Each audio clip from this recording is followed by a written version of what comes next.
Mga kabalasik, nahilig talaga itong aking bisay sa pag-aalaga ng bibe.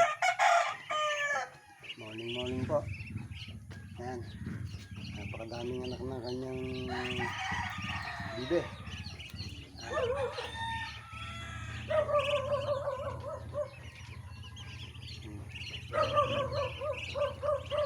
Nakakatuwa talaga, kasipag at magaling mag-alaga ng bibe to.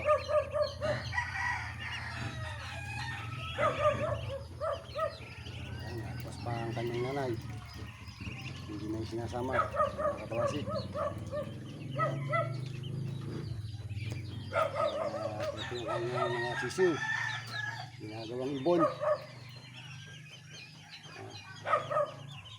Nilalagay sa kulungan ng ibon, sobrang alaga. Akala siguro ibon, kaya nilagay sa kulungan ng ibon. Nakaw mga kabalasik, ang bihira talaga.